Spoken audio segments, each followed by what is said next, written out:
What's going on, YouTube? JT is Reborn here, and welcome back to another edition of my DC comic book reviews. And in this video, I'm going to be talking about Batman issue number 135. Also, in terms of legacy issues, this is Batman number 900.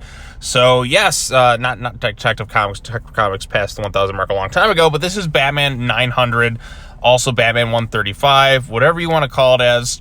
Why they don't just name it Batman 900 is beyond me. But instead, we got this. I don't know. DC has a weird thing with naming, but would it technically be 900 because there's annual issues, but they don't count those as numbers? I don't exactly know.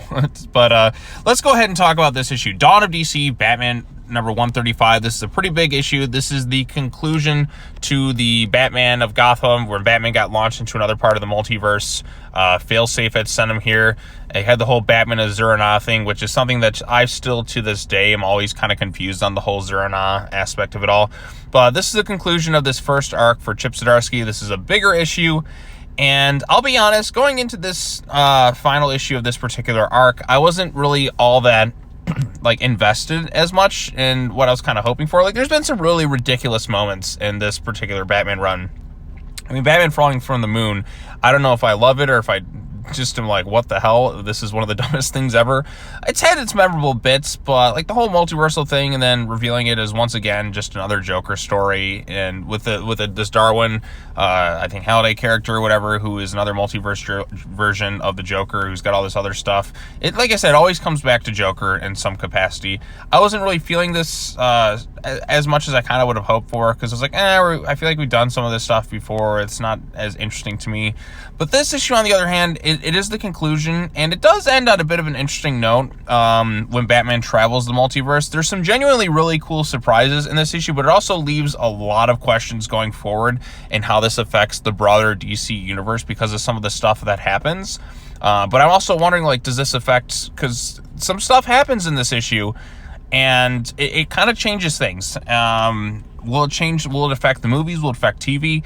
I don't exactly know, but we'll get into that in a second. So anyways, this is Batman here at the last issue, which I don't think I realized. Batman lost his hand.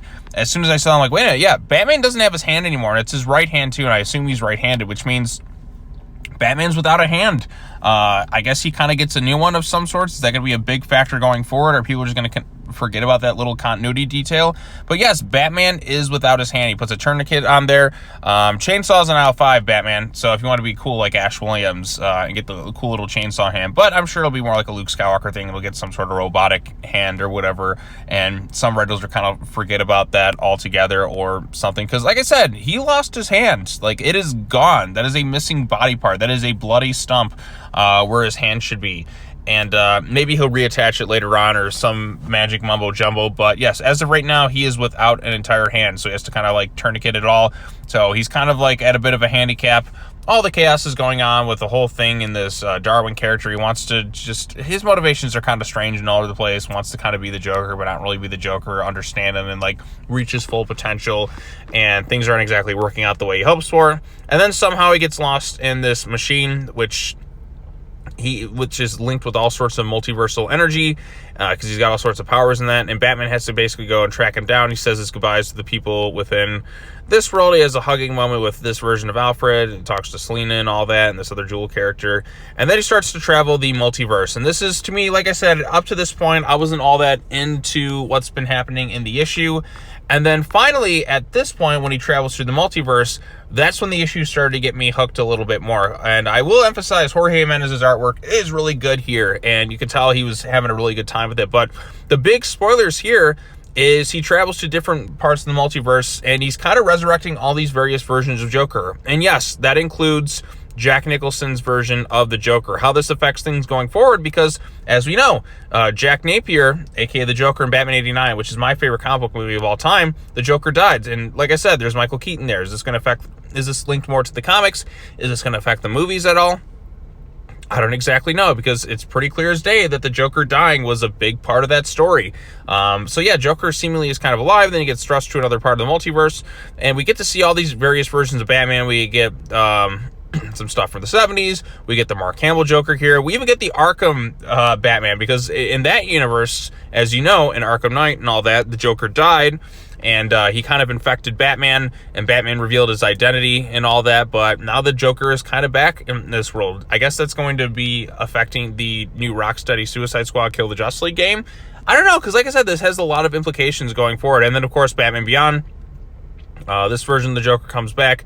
But then again, there was another version of the Joker comes back. We have Kingdom Come. So many different versions. And, of course, the Adam West version also plays the factor. It even gives him a new utility belt. We go back to the Frank Miller Batman world, which I think is also really cool. But, we get the main universe Batman from the comics interacting with every version of Batman, like pretty much every version. We don't get the Nolan version or a few others maybe, but we do get a lot of interactions for some of the most iconic versions of Batman, the animated series.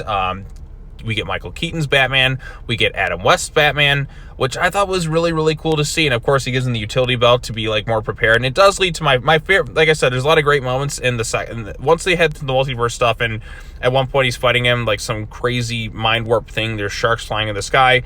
And, of course, we get my favorite moment of all. Batman uses the shark repellents, which I think was my favorite touch in the entire issue. It's clear Zdarsky's been leaning more into the zany, wacky Batman stuff, more akin to something you'd see in the 60s Batman show. And you can tell there's a lot of love for that here. And I don't know. I think the second half of the comic, when they went to the multiverse stuff, definitely won me over, because it led to some really, really cool, awesome, epic stuff.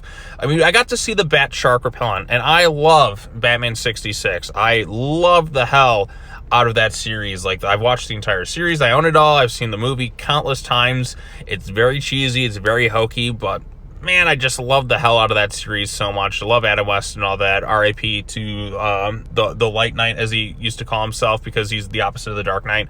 Love the 60s stuff. Got to see the shark repellent, which to me is my favorite part, really, the issue. And, of course, getting to see, like, Michael Keaton's Batman show up, Arkham Batman. I mean, you get some of my favorite versions of the character all in one particular issue. I mean, I can't help but recommend it after seeing that. I know it's a bit of fan service or whatever you want to call it, but I thought it was a cool way to integrate them all in a more organic fashion, get some nice cameos from them.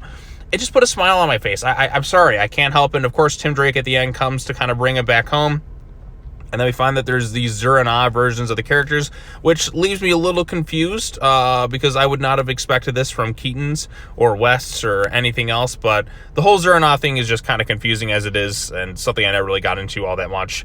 But yeah, so the arc itself was kind of losing me a bit, but it did lead to one of the coolest climaxes I think I've seen in a Batman comic in quite a long time. I mean, it's not something I really expected going into it, that I was going to see Michael Keaton's Batman, Kevin Conroy's Batman, like 3 times, because we had yeah, that's kind of think of it. Yeah, there's 3 versions of Kevin Conroy in this comic. We had the animated series, we had the older Batman Beyond version. Of course, Terry McGinnis makes an appearance, which I thought was also cool. And we have the Arkham version of Kevin Conroy's Batman. So you get a lot of cool Batmans in there. And, of course, Adam West. And like I said, R.I.P. Kevin Conroy, R.I.P. Adam West. So it was nice to see them kind of show up for one little appearance there. And I got to admit, like I said, that put a smile on my face.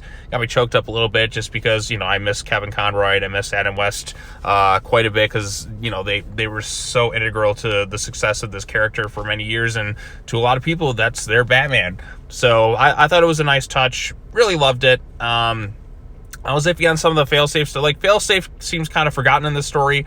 I don't know what the entire point of most of this stuff was.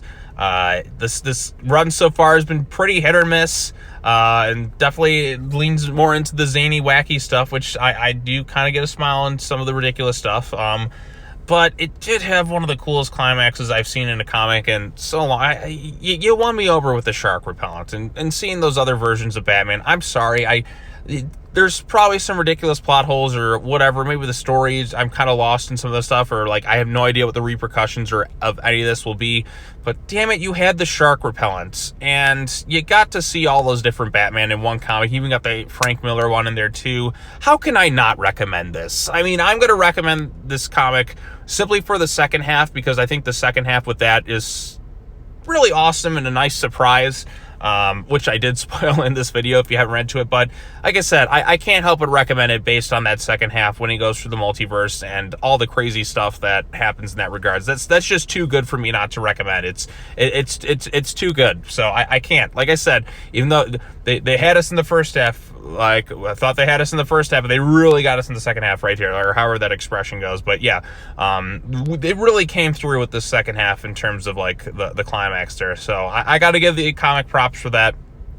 Not the hugest fan of this arc overall, but it did have one of the best climaxes to any comic book I've seen in quite a long time. So, I don't know, it's kind of one of those weird things where the ending saves this thing. Because, like, it's kind of, like I said, it's not really the greatest storyline, I think, going into it. But that ending, man, that ending definitely won me over. I can't help myself. It's the inner fan of me that's like, damn it, that's just so cool. So anyways, I'm recommending Batman 135 or issue number 900 or whatever you want to call it, simply for the ending. It's, like I said, it's one of the best endings I've seen in any Batman comic in quite a long time. I got to see multiple versions of some of my favorite takes on Batman, and it put a big smile on my face when I was reading it. So there you go. I'm not sure what the repercussions or the Zerana stuff leaves me kind of confused, but damn it, I got the shark repellent, and that's all I need sometimes. But anyways, if you have any thoughts on Batman issue number 135, let me know in the comment section down below. Be sure to like this video, share it with your friends, subscribe to the YouTube channel for more content, hit the bell for notifications, all the other fun stuff. And maybe I'll have more comic book reviews out this week. I don't exactly know. I only had like 2 comics that were in my pull list, this and The Flash, so I may cover The Flash later on. But yeah, as of right now, I'm just going to focus primarily on this Batman one. And yeah, that'll be it. All right, well, that's all I got to say. As always, take care now. Bye-bye then, and I'll see you all in the next video. Peace.